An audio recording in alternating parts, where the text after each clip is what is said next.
Hello guys, स्वागत channel पे। मेरा नाम है Shikhar from SS medical college Jaipur. और गाइस आप अपन आए हमारी most important video of the मतलब समझ रहे हो ना, most important video of the easiest unit of physiology, that is nerve muscle physiology. उसकी सबसे इंपॉर्टेंट वीडियो है न्यूरो मस्कुलर जंक्शन। गाइस बहुत ज्यादा इंपॉर्टेंट टॉपिक है, हाईली मतलब 5 स्टार क्वेश्चन है ये। 5 स्टार क्वेश्चन, बहुत इंपॉर्टेंट क्वेश्चन है ये, ठीक है ना।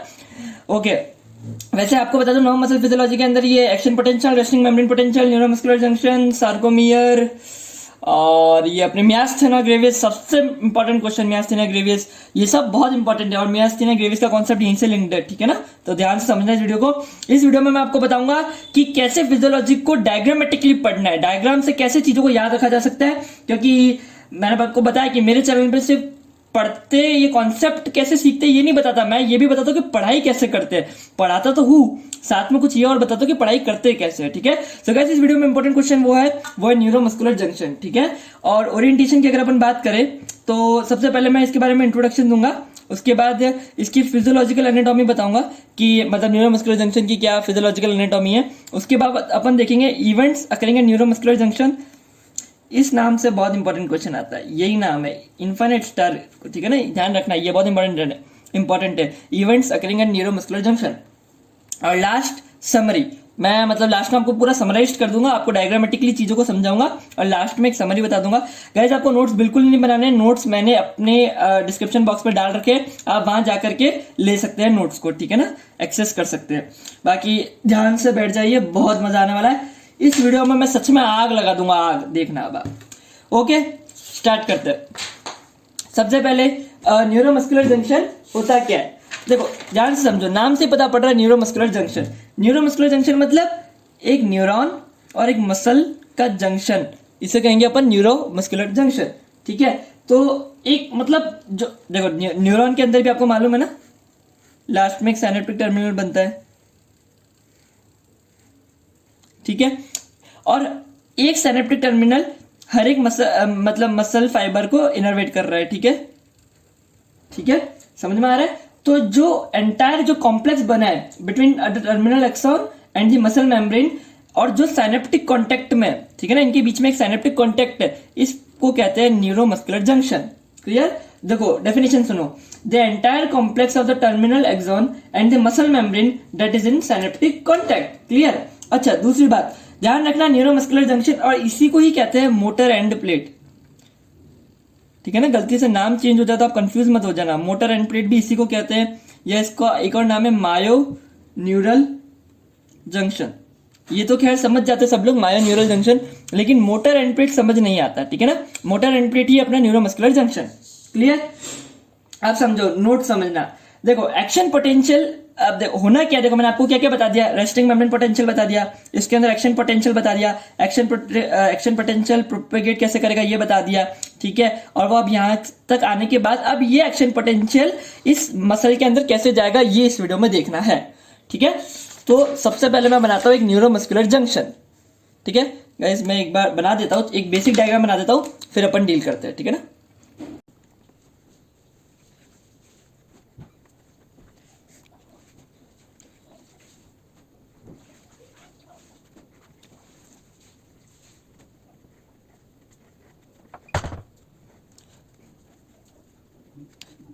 ओके तो देखो स्टार्ट करते हैं। देखो मैंने एक, ये है अपना एक न्यूरॉन, क्लियर। अब ध्यान से यहाँ पूरा फोकस करके देखना, ये है अपना एक न्यूरॉन, ठीक है, और ये है अपना मसल का मेम्ब्रेन, ठीक है ना, या इसे कह लो सार्कोलीमा। ओके अच्छा ध्यान से देखना ना, देखो होता क्या है, देखो ये जो बीच में इन दोनों के बीच में डिस्टेंस है ना, इसे कहते हैं साइनेप्टिक क्लेफ्ट, ये कह लो साइनेप्टिक स्पेस, ठीक है।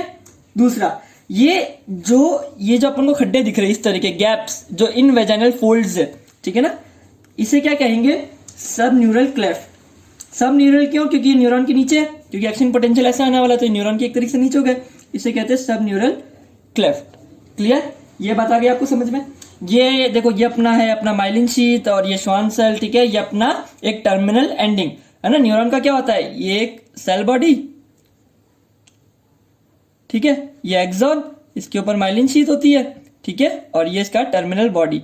इस टर्मिनल बॉडी के अंदर क्या होता है, साइनेप्टिक वेसिकल। ठीक है, देखो ये टर्मिनल बॉडी जो है इसके अंदर बहुत सारे माइटोकॉन्ड्रिया, क्यों, क्योंकि यहां से न्यूरोट्रांसमीटर रिलीज होंगे। ठीक है, तो मैंने बना दिए बहुत सारे माइटोकॉन्ड्रिया। ठीक है, तो ये अपने बहुत सारे माइटोकॉन्ड्रिया इसके अंदर। क्लियर। अब देखो ये जो टर्मिनल जगह है ना, टर्मिनल एक्सॉन या साइनेप्टिक नॉब, देखो यहां पे है कुछ डेंस बार बॉडी। इन्हें क्या कहते हैं, डेंस बार बॉडी। इन डेंस बार बॉडी, इन लीनियर डेंस बार बॉडी नहीं, सॉरी, लीनियर डेंस बार, इन डेंस बार के आसपास है वोल्टेज गेटेड कैल्शियम चैनल। ये क्या है, वोल्टेज गेटेड कैल्शियम चैनल, यहां लिख देते हैं। ठीक है, voltage gated calcium channel. Clear.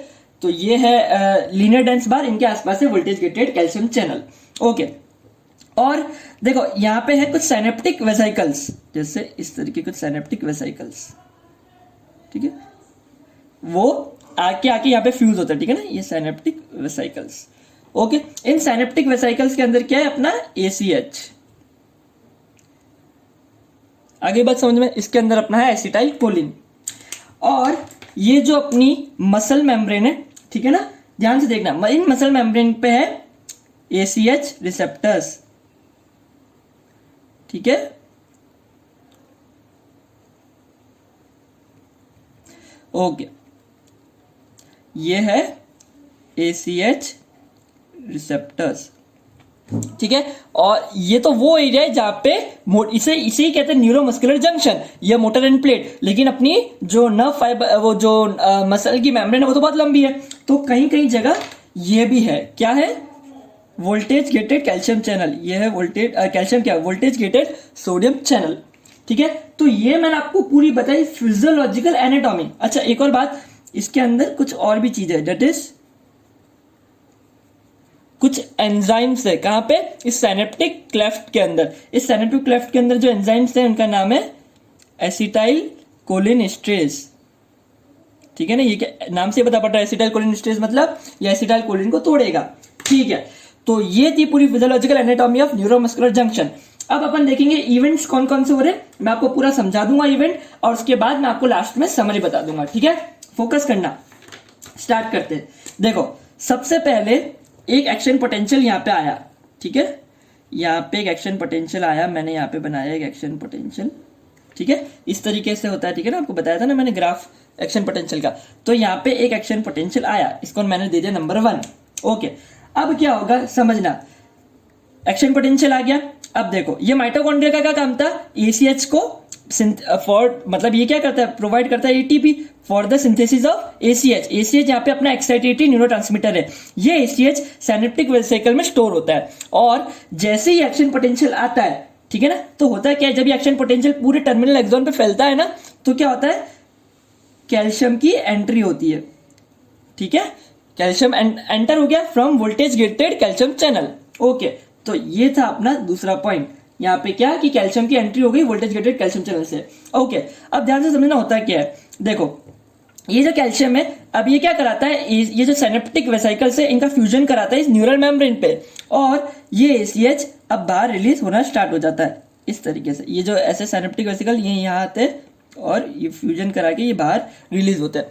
अच्छा, इसके बीच में कुछ और भी चीजें होती है, लेकिन ये डीप बात है और ये बिलीव किया जाता है। लेकिन क्या होता है, आप लोग नए हो ना, तो आप लोग सोचोगे कि भैया ने वो बात बताई नहीं, क्या पता भैया को नहीं आता हो इस तरीके से, पर ऐसा नहीं है, मेरे को आता सब कुछ है, लेकिन क्या मैं हर चीज नहीं बताता, मतलब वैसे मैं हर चीज बता देता, आपकी कोई चीज छोड़ूंगा नहीं, लेकिन क्योंकि ये बिलीव किया जाता है, ये कोई रियल फैक्ट नहीं है, पर फिर भी आपको बता दूं जिससे आपको मतलब संतुष्टि हो जाएगी। आप लोग नए बच्चों ना, तो चैनल पे का ट्रस्ट आना चाहिए आप लोग का। ओके, जो इसको लिखना मत, इसको कोई लिखने की कहीं कुछ जरूरत नहीं है, लेकिन फिर भी सुन लो, ये जो कैल्शियम है ये क्या करता है, कैल्शियम कैल्मोड्यूलिन डिपेंडेंट प्रोटीन काइनेज, एक एंजाइम है, इसको क्या करता है, एक्टिवेट कर देता है।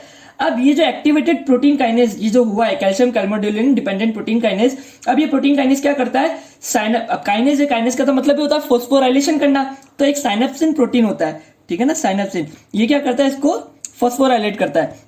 ये साइनेप्सिन प्रोटीन अगर फॉस्फोराइलेट हो जाए तो ये क्या करता है, साइनेप्टिक वेसिकल है ना, ये जो साइटोस्केलेटन जो होता है ना, ये हर एक सेल मेम्ब्रेन, हर एक सेल के अंदर साइटोस्केलेटन है जिससे हर चीज अपनी जगह पे अटकी हुई है, तो वो साइटोस्केलेटन से इसको फ्री कर देता है। इस वजह से साइनेप्टिक वेसिकल न्यूरल मेम्ब्रेन पे फ्यूज कर पाते हैं और एसीएच का रिलीज होता है। पर आपको इतना नहीं लिखना है, आपको लिखना है कैल्शियम के अंदर आने से अपना क्या होगा, एसीएच का रिलीज होगा। तो ये हो गया थर्ड पॉइंट, क्या एसीएच रिलीज, ये कह लो exocytosis of acetylcholine. Clear, okay. अब फोर्थ देखो होता क्या, धीरे धीरे अपन स्टेप बाय स्टेप आगे बढ़ते जा रहे हैं, ठीक है ना, सब कुछ समझ में आ रहा है ना, फोकस करना। एसिटाइल कोलिन आ गया, अब इस साइनेप्टिक क्लेफ्ट में अपना एसिटाइल कोलिन है। अब ये जो एसिटाइल कोलिन है ये कहां जाएगा, इस एसीएच रिसेप्टर्स पे। मैंने आपको बताया एसीएच रिसेप्टर्स है। चलो एसीएच रिसेप्टर्स का थोड़ा सा एक बड़ा डायग्राम, थोड़ा सा और ब्रॉड डायग्राम बनाते हैं। देखो ये है अपना सेल मेम्ब्रेन और ये है एसीएच रिसेप्टर। क्लियर, ध्यान से देखना है, ये जो एसीएच रिसेप्टर है इनका दूसरा नाम क्या है, क्या है, ये एक आयन चैनल है। एसीएच रिसेप्टर का मतलब क्या होता है, एसीएच रिसेप्टर है इन पे लेकिन ये चैनल भी है, जिसे कह सकते हैं एसीएच गेटेड आयन चैनल। ठीक है, तो ये क्या होगा, एसीएच गेटेड आयन चैनल, मतलब यहां पे एसीएच आके अटैच हो जाता है, दो एसीएच के मॉलिक्यूल्स आते हैं, ठीक है ना, एक दो, यहाँ पे एसीएच के मॉलिक्यूल्स आ गए और ये जो चैनल है ना, इसका जो ऊपर का माउथ है नेगेटिवली चार्ज्ड है। क्यों, वो मैं बताऊंगा। अब देखो होता क्या है, जैसे एसीएच रिसेप्टर्स आते हैं तो ये चैनल खुल जाते हैं, तो इस वजह से अपना जो सोडियम है वो अंदर आ पाता है। अब जो सोडियम है उसके अंदर आ गया। क्लियर, अच्छा दूसरी बात, सोडियम क्योंकि बाहर ज्यादा है इसलिए वो अंदर आ पा रहा है। पोटेशियम बाहर क्यों नहीं जा रहा, क्योंकि मेम्ब्रेन अंदर से क्या होती है, नेगेटिव, तो पोटेशियम को पकड़ के रखती है। और क्लोराइड क्यों अंदर नहीं आ पा रहा, क्योंकि ये नेगेटिवली चार्ज है तो वो रिपेल करता है, इस वजह से। तो ओवरऑल अपना जो नेट डिफ्यूजन होता है वो होता है सोडियम का इनसाइड द मेम्ब्रेन। तो अब देखो सोडियम अंदर आ गया, ठीक है ना, यहीं से अपना एक्शन पोटेंशियल वाला कॉन्सेप्ट शुरू हो जाएगा। देखो सोडियम ये साइनेप्टिक ग्लैंड से अंदर आ गया, ये अपना ये वाला जो हिस्सा है ना, ये अंदर का हिस्सा है, ठीक है ना। अब बहुत सारा सोडियम अंदर आ गया, ठीक है। अब देखो मैंने आपको एक बात बताई थी, अगर आपने मेरी वीडियो देखी एक्शन पोटेंशियल वाली, मैंने आपको क्या बताया था, जैसे जैसे अब ये सोडियम जो अंदर आया है, ठीक है ना, अब क्या होता है कि अगर 20 या 30 मिली वोल्ट का भी पॉजिटिव डिफ्लेक्शन होता है ना अंदर, तो और सोडियम चैनल खुलते हैं, वोल्टेज गेटेड सोडियम चैनल खुलने लग जाते हैं, ठीक है। तो इस वजह से और सोडियम अंदर आएगा और एक एक्शन पोटेंशियल जनरेट हो जाएगा। ओके, अब देखो क्योंकि यहाँ सोडियम आया, ठीक है, और ये मेम्ब्रेन अंदर से क्या है, नेगेटिव, ठीक है। तो अब देखो यहाँ पे तो आ गया पॉजिटिव चार्ज और मेम्ब्रेन अंदर से क्या है, नेगेटिव। क्लियर, तो इस देखो ये जो पॉजिटिव चार्ज जनरेट जो डेवलप हुआ है, ठीक है ना, इसे कहते हैं end plate potential. End plate तो आपको बताया ना, मोटर एंड प्लेट, इसे ही कहते हैं मोटर एंड प्लेट। और ये जो पॉजिटिव चार्ज अंदर आया ये है एंड प्लेट पोटेंशियल। अब इस वजह से एक लोकल सर्किट डेवलप होता है। क्लियर, ये लोकल सर्किट के बारे में मैंने आपको बताया था प्रोपेगेशन ऑफ नर्व इंपल्स में, ठीक है। तो एक तरीके से एक लोकल सर्किट डेवलप हो गया, पॉजिटिव यहां जाएगा और यहाँ की चीज यहां आने लग जाएगी, तो एक लोकल सर्किट डेवलप हो गया between depolarised end plate and adjacent muscle plasma membrane. आगे बात समझ में, ठीक है। अब मैंने आपको क्या बताया, क्योंकि अब अपना थोड़ा सा भी पॉजिटिव हो गया है, तो थोड़ा सा भी +20 या 30 का भी अगर मिली वोल्ट मतलब पॉजिटिव डायरेक्शन में जाता है, तो अपने voltage gated sodium channel open हो जाते हैं और बहुत सारा सोडियम अब जल्दी जल्दी अंदर आने लगेगा, ठीक है। अब वापस वही वाली कहानी, अब इसके अंदर एक्शन पोटेंशियल जनरेट हो गया, ध्यान है ना आपको एक्शन पोटेंशियल। अब ये बहुत सारा सोडियम आया, डीपोलराइजेशन, फिर वो अपना ओवरशूट, फिर ये, ठीक है ना, हाइपरपोलराइजेशन, रेक्टिफिकेशन, ध्यान आ गया सब, ये एक्शन पोटेंशियल में पढ़ाया था। अब यहाँ पे सोडियम अंदर आ चुका है, तो इस वजह से अब क्या होगा, मसल का एक्शन पोटेंशियल इनिशिएट होगा। तो देखो मैंने आपको बताया था एसीएच रिलीज हुआ, ठीक है ना, बताया था, और उसके बाद ये हुई अपने सोडियम की एंट्री, तो ये हो गया अपना फोर्थ पॉइंट, ठीक है। फिर लोकल करंट बनना शुरू हुआ, ये हो गया अपना फिफ्थ पॉइंट, ठीक है ना। आपको मतलब डायग्रामेटिकली आपको चीजें समझा रहा हूं मैं। फिर मतलब मेजर ये वर्ड्स यूज कर सकते हो आप अपने जब इवेंट्स लिखोगे ना, अभी मैं समराइज में बताऊंगा, ठीक है। सिक्स्थ पॉइंट यही आया कि मसल का एक्शन पोटेंशियल इनिशिएशन हो गया, ठीक है ना, सिक्स्थ पॉइंट। अब क्या होगा, ये जो एक्शन पोटेंशियल है ये प्रोपेगेट करेगा पूरी मसल फाइबर पे, ठीक है, ये प्रोपेगेशन है अपना सेवंथ पॉइंट, ठीक है। ओके, अब ये जो एसीएच अंदर आ तो गया, पर बहुत सारा एसीएच बचता भी है, तो अब वो एसीएच जो बचता है उसको एसिटाइल कोलिन ईस्ट्रेस क्या करता है, जो एसीएच बचा उसको क्या करता है, ये कन्वर्ट कर देता है एसिटाइलेट आयन के अंदर प्लस कोलिन के अंदर, ठीक है। ये जो कोलिन है, ये कोलिन वापस से क्या होता है अपना रीअब्सॉर्ब हो जाता है, और ये वापस नया एसीएच बनाने के लिए काम आता है। और ठीक है, तो एक तो ये हो गया कि ये पॉइंट जो है ये है 8th पॉइंट अपना, जिसे कहते हैं एसिटाइल कोलिन डिग्रेडेशन। ये कौन कर रहा है? Acetylcholinesterase. और मैं आपको एक बात और बता दूं कि सारा ये डिग्रेड नहीं करता, कुछ acetyl choline, small amount of acetyl choline जो यहाँ पे रिलीज हुआ है वो बाहर डिफ्यूज भी हो जाते हैं, ठीक है ना, बाहर की दुनिया में, मतलब अपनी बॉडी में अलग अलग जगह डिफ्यूज भी हो जाते हैं, बट स्मॉल अमाउंट में। बाकी अपना काम एसिटाइल कोलिन ईस्ट्रेज करता है। तो ये थे गाइस न्यूरोमस्कुलर ट्रांसमिशन। इसे कहते हैं न्यूरोमस्कुलर ट्रांसमिशन, मतलब न्यूरॉन से मसल में ट्रांसमिट हो गया क्या? अपना एक्शन पोटेंशियल। क्लियर? आई बात समझ में? मजा आ रहा है ना न्यूरो मसल फिजियोलॉजी में? आपको तो मजा आएगा ही, लेकिन फिर भी आप लोग लाइक नहीं कर रहे, पता नहीं क्यों। पिछली वीडियो में भी सिर्फ 2 ही लाइक आए, ना कमेंट आ रहे। एक अपने ये आतिफ मुल्ला है, ये कमेंट करता है, एक लिपिका दास, ये 2-3 लोग जो कमेंट करते हैं, इनकी वजह से मैं पढ़ा रहा हूँ। बाकी आप लोग तो कर लिए कमेंट। यही तो दिक्कत है अपने मतलब लोगों की, इंडियंस की दिक्कत ही है, अपन जो अच्छा काम करते हैं उनको सपोर्ट नहीं करते। और अगर आपको मेरा काम खराब लगता है आप कमेंट में बताओ कि कुछ सजेशन है मेरे को जो ध्यान रखना चाहिए। हाँ, लेकिन आप लोग बताओगे नहीं और बस चुपचाप वीडियो देखोगे और खुश होके चले जाओगे। यार गाइस कमेंट किया करो, शेयर कर दिया करो। नव मसल फिजियोलॉजी चालू करी हुई है, 6ठी वीडियो आने वाली है, लेकिन मेरे सब्सक्राइबर्स नव मसल फिजियोलॉजी के बाद सिर्फ 50 बढ़े, शेयर ही नहीं करते। चलो देखो, मैं समरी बता रहा हूँ जो जो इवेंट्स हुए, ठीक है ना, फटाफट। वैसे ये सब मैंने लिख रखा है और अच्छे से अपने नोट्स के अंदर, आप चाहो तो ले सकते हो डिस्क्रिप्शन बॉक्स से, ठीक है। सबसे पहले मोटर न्यूरॉन का एक्शन पोटेंशियल आया, ठीक है। उसके बाद क्या हुआ, अपना जो कैल्शियम है वो एंटर किया किससे? वोल्टेज गेटेड कैल्शियम चैनल से। क्लियर? अच्छा हाँ, और एग्जाम में क्वेश्चन आए तो वो वाला डायग्राम बना देना, उससे आपको सारे नंबर मिल जाएंगे, ठीक है ना। और फिर आप चाहो तो ये पॉइंट्स लिख सकते हो, बाकी नोट्स में आपको सब समझ आ जाएगा कैसे करना है, ठीक है। फिर क्या होगा, अपना एसीएच रिलीज होगा, ये कैलो एक्सोसाइटोसिस ऑफ एसीएच होगा। उसके बाद क्या हो रहा था, अब एसीएच आया, उसके बाद क्या हो रहा था, सोडियम की एंट्री हो रही थी। उसके बाद क्या हो रहा था, लोकल करंट का फॉर्मेशन हो रहा था। लोकल करंट धीरे धीरे वोल्टेज बढ़ा रहा था और अपना लास्ट में मसल का एक्शन पोटेंशियल बन गया, muscle fibre action potential initiate हुआ, ठीक है। उसके बाद क्या हुआ, अपना वो एक्शन पोटेंशियल प्रोपेगेट किया, ठीक है ना, पूरी नर्व मसल फाइबर पे, मसल फाइबर की मेम्ब्रेन पे, और लास्ट में एसीएच का डिग्रेडेशन हो गया, ठीक है। तो गाइस थैंक यू, बहुत थक गया, पूरा पसीना आ गया क्योंकि पंखा बंद करके मैं पढ़ाता हूँ, और पर आप नहीं समझोगे। तो गाइस इस वीडियो में इतना ही। और गाइस मैंने आपको इंपॉर्टेंट क्वेश्चन बता दिए, आग लगा देना आप लोग अपने एग्जाम्स में, ठीक है। बढ़िया करो, मेडिकल कम्युनिटी का डेवलपमेंट में मेरा साथ दो गाइस, शेयर करो वीडियो को, यहाँ पे रुको मत, क्या करो, जागते अपने पूरे बैच में शेयर कर दो। क्या लगता है आप वीडियो को शेयर करोगे, ऐसा थोड़ी ना कि आपको लोग जज करेंगे कि ये क्या कर रहा है, ये पढ़ाई करना स्टार्ट कर दिया, ऐसा क्यों सोचते हो। जाओ यार अपने बैच के अंदर जाके वीडियो को शेयर करो, खूब मेहनत लगती है वीडियो बनाने में। लाइक करके मेरा उत्साह बढ़ाना और कमेंट करके बताना कि वीडियो में कोई सजेशन है, कैसी लगी वीडियो। और गाइस कोरोना चल रहा है, ध्यान रखना अपना घर में, ठीक है। Think positive, stay negative. मिलता है अगले वीडियो में, तब तक के लिए बाय बाय, जय हिंद, जय भारत।